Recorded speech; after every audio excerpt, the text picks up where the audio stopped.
Hello all, welcome to Up The Poshcast, the Poshcast made by the fans for the fans. Grab yourself a drink, put your feet up and listen in. And by the way, there could be some strong language. Hello everyone, we are recording straight after a Peterborough United win, and doesn't it feel good to say that? Posh have just beaten Wigan 1-0. It certainly wasn't a thriller, so we're going to do our best to analyse the game, although it is a slightly difficult one to analyse because it doesn't feel like too much happened tonight. But we'll do our best to go through it, pick out some talking points as ever. I'm going to start with Charlie, who was at London Road. Talk us through the game and your thoughts. Yeah, I mean, I thought it was important to get a win on the board. It's been quite a while. And I thought, listen, Fergie asked for desire after the Lincoln game. He asked to see a team that would work hard and look like they wanted to win. And we looked that way this evening. I thought we were, first to every ball. We won a lot of second balls. We were pressing hard. It wasn't the most quality full performance, but what we lacked in quality, we made up for in effort and passion. And, I thought the defenders played exceptionally well, especially the fullbacks, Eden and Carl Johnston. They got proper stuck in, which you like to see. So yeah, it was great. I'm very happy to get a win on the board. I think we'll be fine this season. And I think nights like tonight, if we can just have a couple more of them, we will be absolutely fine. And we don't have anything to worry about in terms of relegation. Yeah, do you know what? I still feel a little bit like meh. And today was definitely one of those days. Like, it wasn't exciting, was it? It was just very much back to basics, like it was against Orient and Exeter, except this time we've managed to take 3 points home. I'm not sure that standard of performance beats many other teams in the division. I think that Wigan ultimately are very poor and have shown that tonight.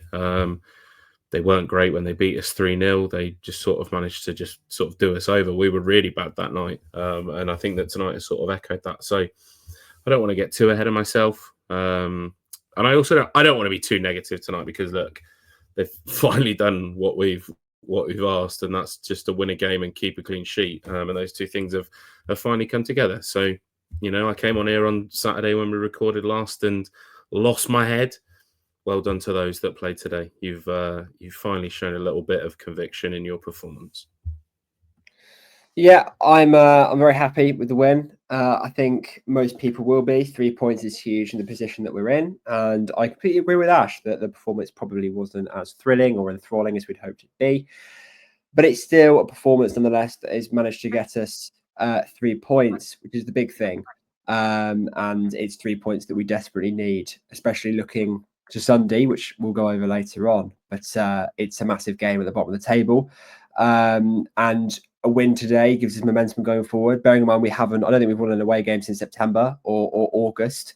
So look, it's needed, I think, in terms of that sort of run of form, in terms of the 3 points. And regardless of what you think of the performance, we've kept a clean sheet and we've scored a goal. So I think ultimately there's not really much more I'm going to do in terms of complaining. I thought a good performance, well-drilled performance all round. Yeah, I think we're all sort of in the same boat here, where none of us are really singing from the rafters about this, but we just needed a win and we got a win. It's really not pretty at the minute, and I can't, to be honest, I'll just sit here thinking I cannot wait for this season to be over, because for me, watching my team play has been so enjoyable, certainly for the last 24 months or since Fergie came back, really. It's been great and it's been a really good ride. And even the start of this season, at the very start, for the large part of it, I did enjoy watching Peterborough play football. I have to say, I'm not really enjoying it at the minute. I haven't enjoyed the last 3 home games where we've obviously gone unbeaten. I'm not finding it thrilling to watch.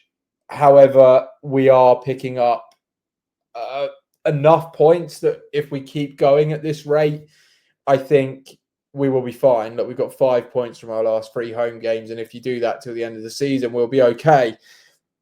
I am a little concerned, I guess, still that we're really not showing any quality, very little quality in these matches, and you do worry that that's one of the easier home games we've got left, and probably one of the easier fixtures we've got left. And if we continue to play to that level, I'm not convinced, like Ash said, that we're going to pick up a huge amount of wins. However, you're probably looking at maybe 4 more wins that are needed to keep us up, maybe 5 at a push. Is it going to be enough? I think we're crawling towards the line, aren't we? And every win is just a step towards that line. But I am certainly not enjoying the race. If I want to pick out some performers, I think you look at the 3 new signings and Hughes, Eden, Johnston. Today was a game when we play football like this, and it is, for want of a better term, trenches ball, because we are in the trenches. It is back to basics, get rid of it, pump it down the pitch, and let Lindgren or Ricky J. Jones chase after it. It's pretty simple. They do everything you want in that sense. They're aggressive, they're front-footed, they don't offer you a great amount in possession, but they are. I want to say they're what we needed. I do say with a little bit of caution just about the quality in possession, and I do wonder when the fixtures get harder if things will start to look a bit bleak again. But for this period, I think they've clearly made us a more resolute team and a team that's harder to beat. And for that, all 3 of them deserve some props, because they are defending like they care about Peterborough, even though 2 of them are only here on loan or a very short-term contract. So fair play, they've made an impact. I really hope it's the foundation and we start seeing a little bit of confidence come back to the team, and we start seeing a little bit more quality on the ball from now.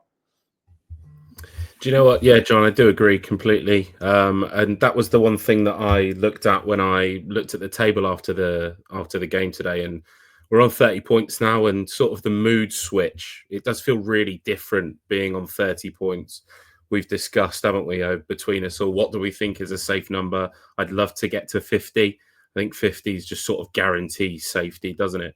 And knowing that you're at 30 and you only need 20 more now, it feels so much better. And I think that that's definitely the positive thing to take from tonight, is if we'd have gone into the weekend still on 27 or 28, I'd have probably been concerned and it would have started to feel more desperate. But yeah, I think absolutely. Like it doesn't feel as desperate now. I said on the way as we were walking out, though, I think that today's win doesn't actually mean anything if we don't then go and get another 3 points on Sunday for sure. I thought that if I'm going to be positive about what was a pretty turgid game, it's going to be the fact that as a unit, we did defend pretty well. We made Wigan look absolutely gash for pretty much that entire game. And we shouldn't underestimate that a lot of that was to do with the players not overcommitting like they did against Lincoln, or not committing enough like they did against Lincoln, depending on who the player is you're talking about.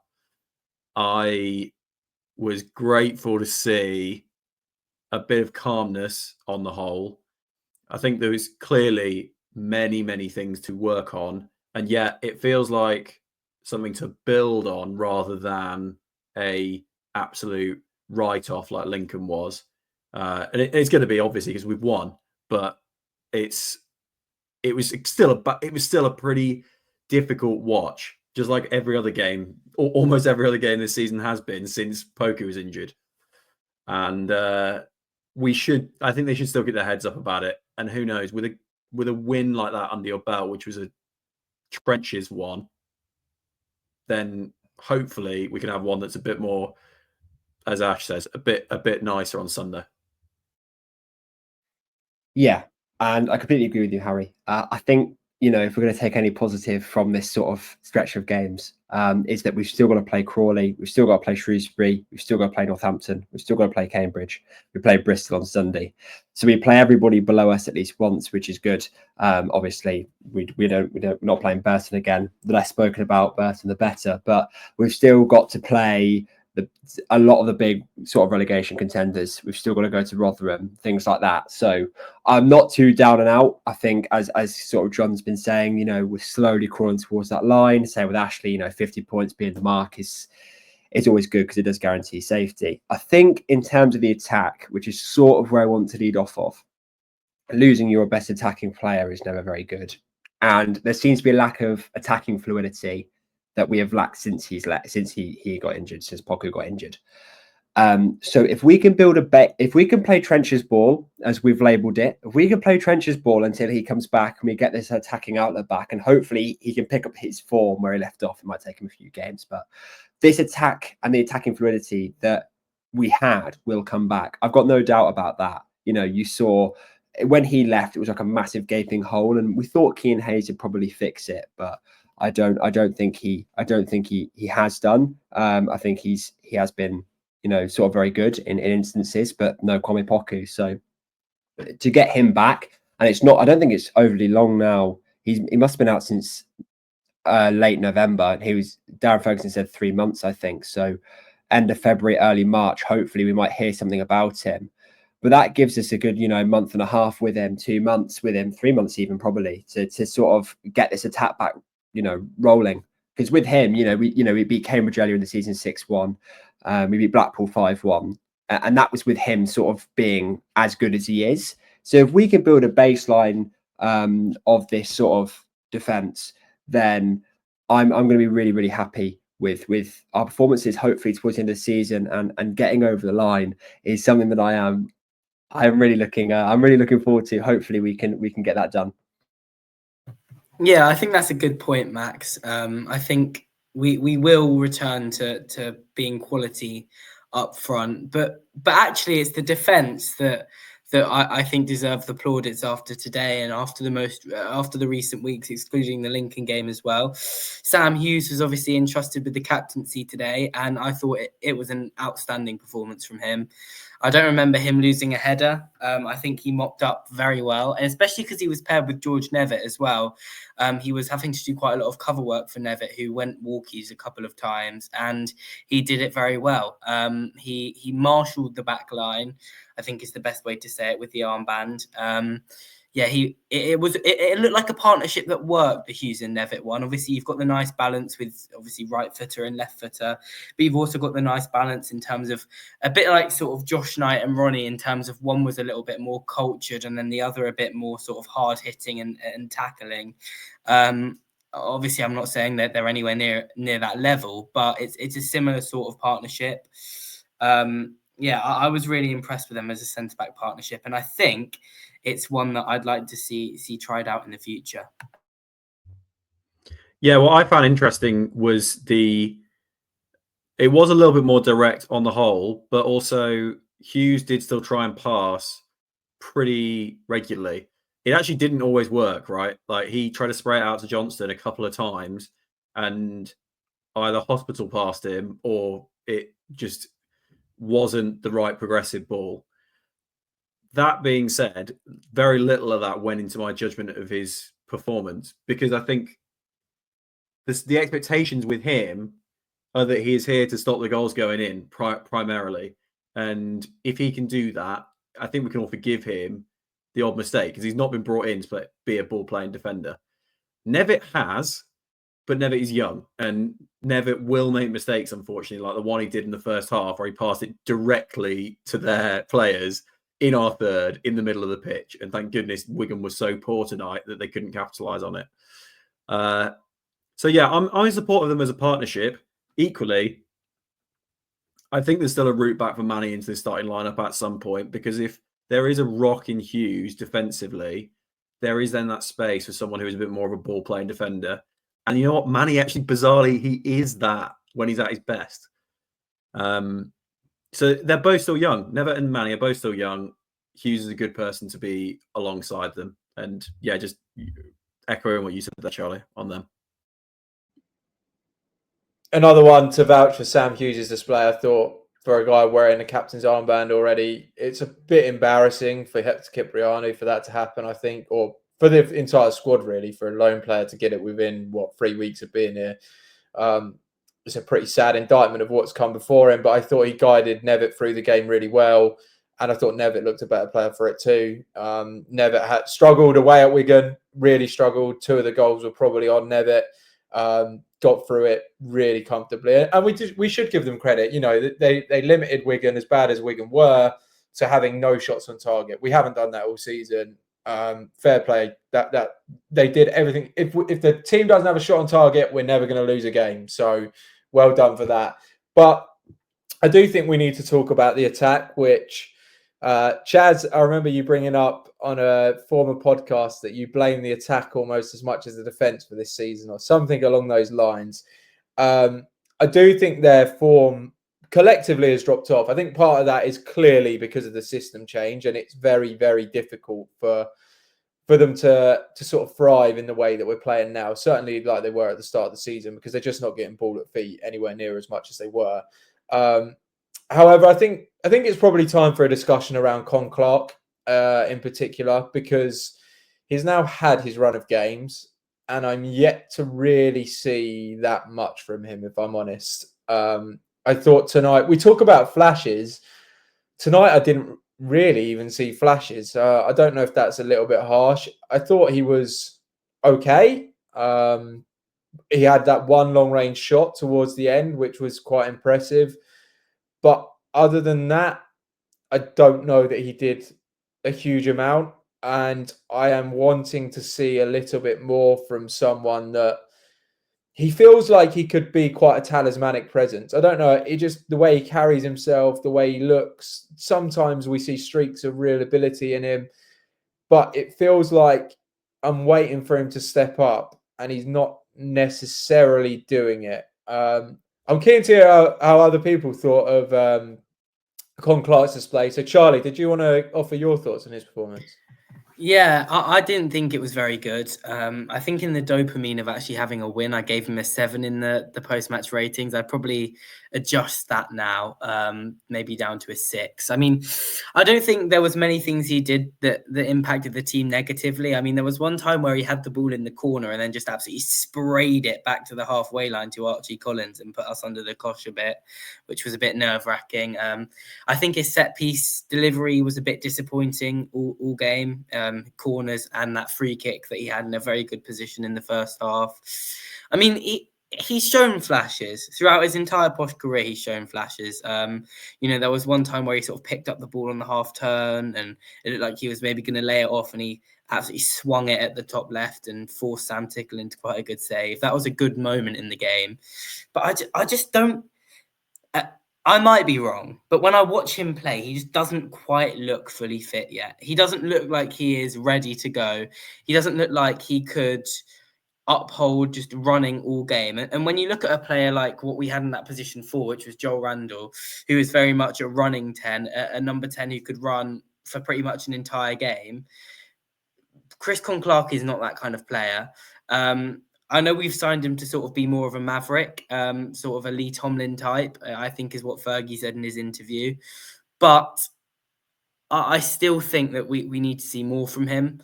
But unfortunately, and maybe we need to go into the January transfer window, because unfortunately,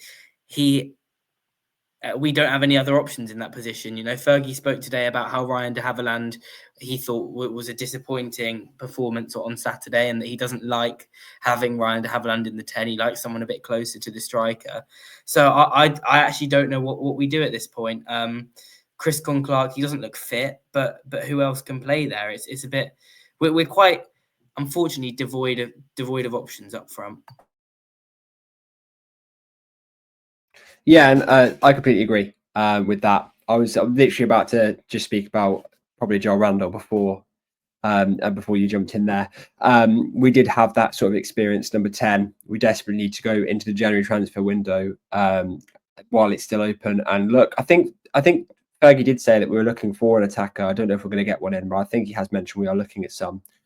But I don't think Chris Con Clark's had a great performance in a Peterborough United shirt yet. There hasn't been a game where I've watched him, even before he's injured his arm, and I've gone like, wow, yeah, this player's got a bit about him. I haven't had that reaction yet. I think the step up from non-league to League One's huge, obviously, but he needed that time to adjust. Perhaps even a loan to League Two is what he needed, but we didn't have the depth to offer him that.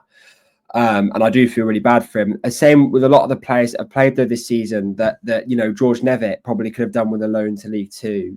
Those sorts of players that probably could have done with playing a season the division lower to help their development our depth has been so poor that we haven't been able to offer that.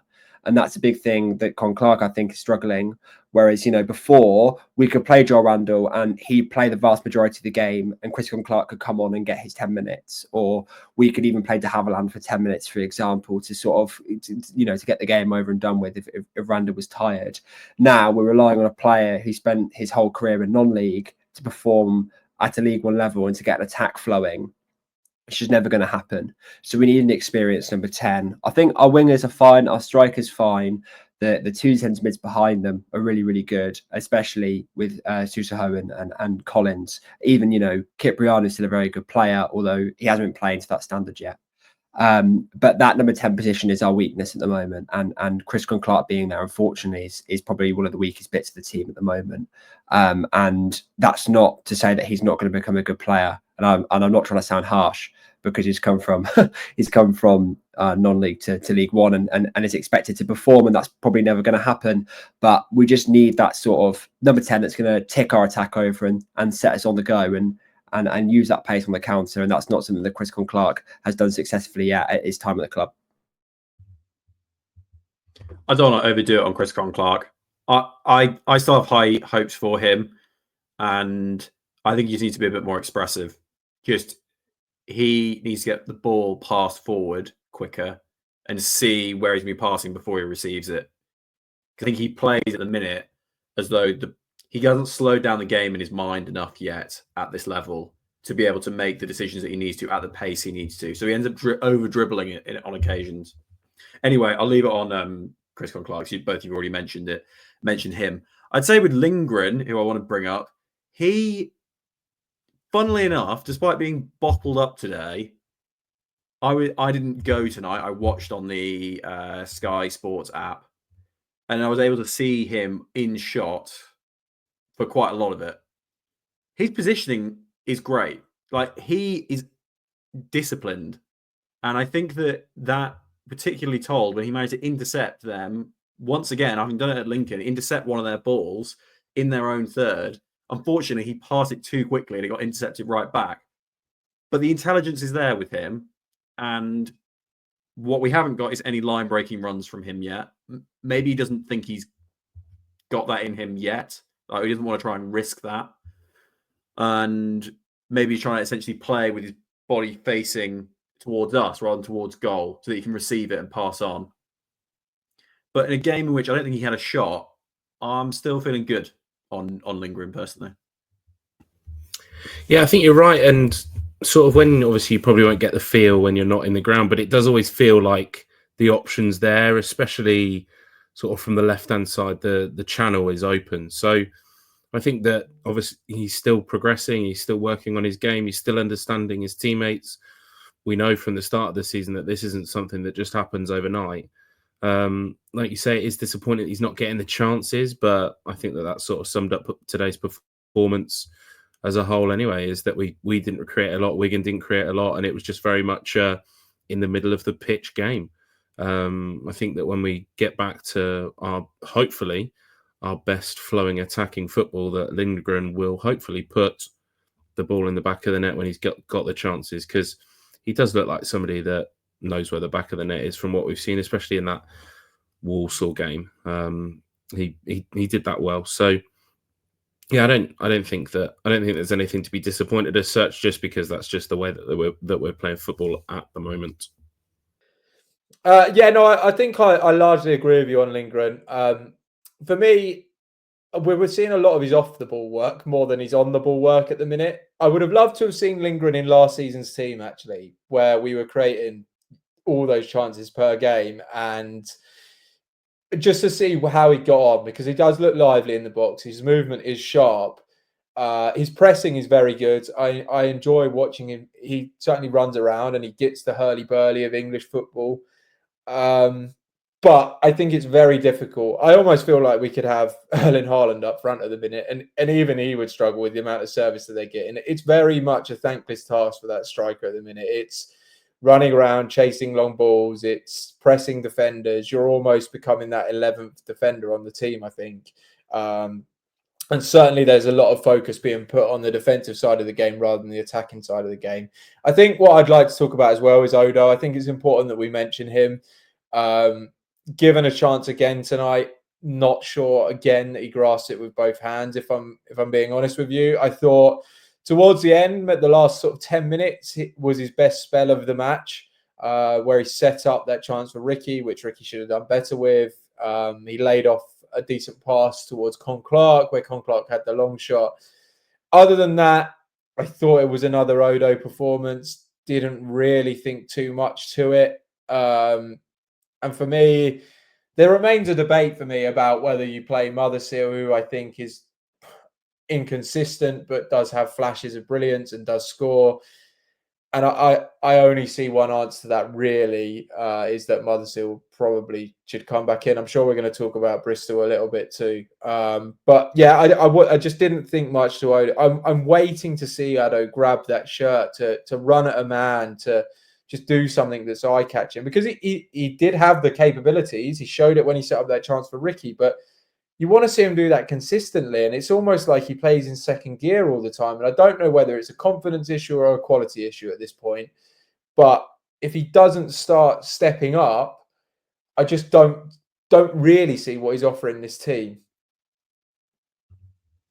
I don't know. You say that he isn't running at people. I think he did. He just, unfortunately, just overran it. Like, he megged one of their defenders, but then obviously went into the next one. He's simultaneously close and far. It's very difficult. It's very difficult to describe where he's at and whether he could go on and be a good League One winger for us. But in his defence, he is trying things, I would say, John. And that was obviously much more clear. We had more space in the last 10 minutes. So basically what we've got is a footballer that is only good when he's got nobody around him. Is what we're saying. And the one good thing that he did in the game was run at about 50% speed, and the two cart horse Wigan defenders managed to catch up with him. Look, I'm not going to defend Ricky. He should have scored the goal. But when we were breaking 3-on-2 and Otto's practically walking up the pitch, and then Ricky, you can see him. We've seen the replay already. He's like strolling. Like, what happened to a fast Peterborough United break? I really don't think that Otto is any good, and I think that he'll be somebody that we try to move on relatively quickly, especially if we can find a decent replacement for him, because I just don't see that he's ever going to set the world alight. I know that Mason Clark and Poku grew into the game, but they at least showed something in flashes even when they weren't super consistent. But I've just seen absolutely nothing from Otto, and tonight was another one of those. We can't wait 85 minutes for somebody to do something decent in the game, and he can't even make a simple 2-yard pass from a throw-in. Basics. Well, let's move on to Bristol. We might as well talk team changes straight away and get straight into it. We've obviously got Bristol Rovers on Sunday. Another relatively big game down the bottom of the table. Bristol Rovers are slightly behind us in the league. A win would be massive, really. If we get 2 wins on the bounce, you start thinking, okay, maybe we can push up towards mid-table. It would change the mood a lot, I think. We'll talk about team changes straight away. Ash, who do you fancy coming in? I think that I'd probably be chucking Hayes back in. I know that he wasn't fantastic tonight, but I think Hayes for Odo is probably the switch. And then realistically, is there probably a need to change anybody else? I'm not so sure that there is. So it's only the one change. I think that Hayes has obviously had a little dip in form recently, but that sort of has coincided with being switched over to play left wing back, and then is being chucked into the right wing again at times in games. So I think just the one change, put Hayes in for Otto, keep Ricky out on the left, because he did show some flashes of moments, and he also does offer that long throw threat when we progress ourselves up the pitch. Yeah, completely agree. I'm going unchanged apart from Malek to Otto.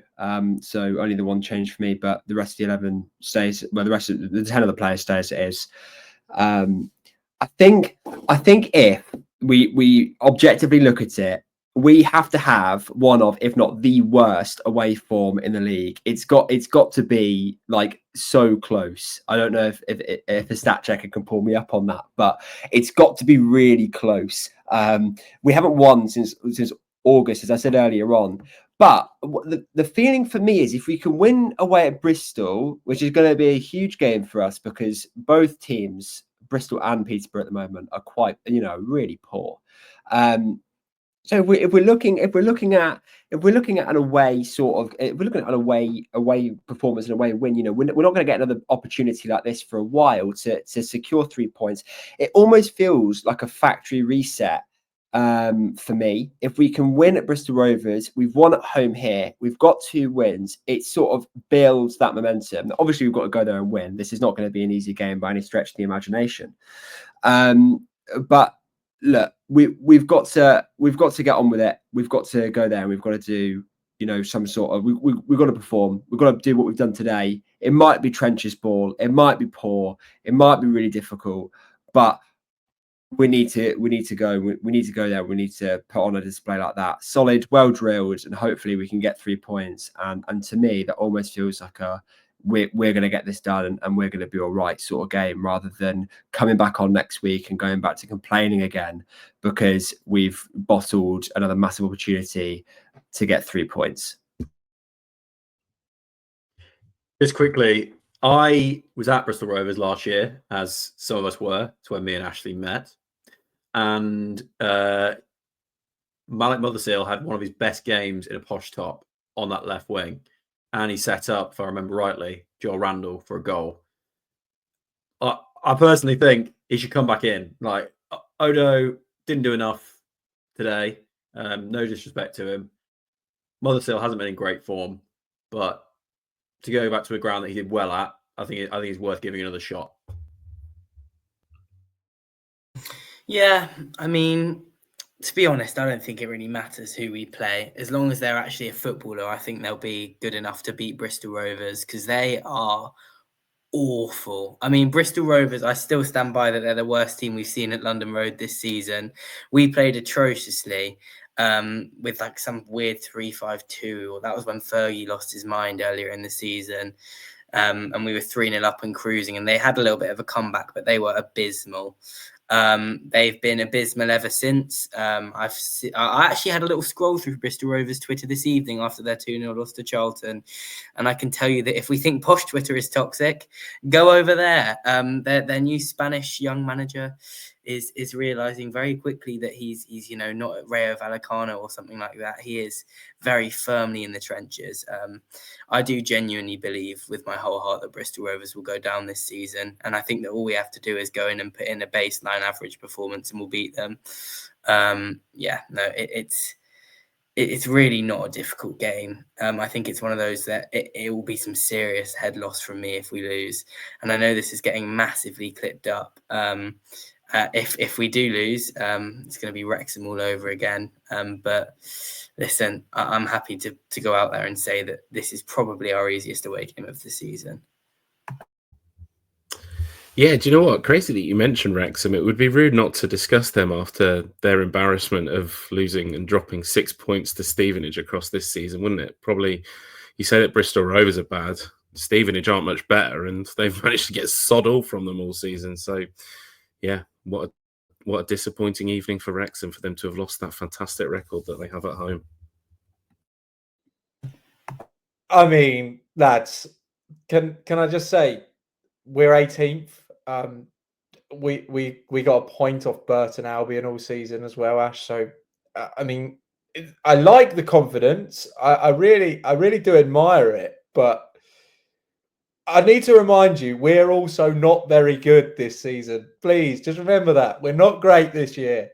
We might have won tonight, and I feel like the confidence levels are just coming back, aren't they? They're coming back into the team, and I enjoy it, but I do think you're taking a big risk talking so confidently ahead of another game. So with that said, I'm going to go to predictions.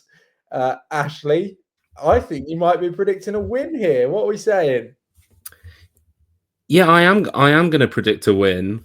I'm not going to go all out, I'm gonna stick with another 1-0. I think that we'll get a scrappy 1-0 win, and that might be the new norm for Peterborough United. But if it's 1-0 every week, I may come on here and be bored out my brain, but that's what we need at the moment, isn't it? So that wouldn't be the worst thing to happen. 1-0, Sam Hughes will get a goal. I'm going 0-0. The worst game of football you will ever watch. All of a sudden, I feel like we can defend, we can't attack. It's like the flip reverse of the early part of the season. I just think it's gonna be a painful watch. I don't think they're great. I don't think we're great. I can see us just cancelling each other out. But that would be another point closer to safety. I am also going for a draw. Very boring, I know. I think we will concede first, and I think we'll show some spark and character and be good value for a 1-1 that maybe we'll think we could have won. But I can't imagine. I mean, that would be 3 clean sheets in 5 games, right? If we got a clean sheet against Bristol Rovers. I can't quite see it just yet for this team. Yeah, I do think we'll win. I do think we'll concede because, I think Harry's right about 3 clean sheets in 5 being a little bit OTT. But I have just called Bristol Rovers the worst team in football history, so I have to stick by it and say that we'll win 3-1 at the Memorial Ground. I think it's going to be very toxic there. 3-1 Posh. I'll go for Malik Mothersill to score. I'll say Gustav will get his League One goal. And we'll go for an own goal from one of their donkeys at the back. 4-0 Posh win. Nice. Well, we are very glad to be recording after a win. Please keep it up, Peterborough United. Let's get to that mid-table sanctuary. Up the Poshcast. Up the Poshcast. Up the Poshcast. Up the Poshcast. Up the Poshcast. Thank you all for listening. Don't forget to follow us on Twitter at Up The Poshcast. Let us know your feedback. Give us any ideas for topics you would like to discuss or any questions you'd like us to answer. Up The Poshcast. Fuck Testicle and his fucking cartwheels.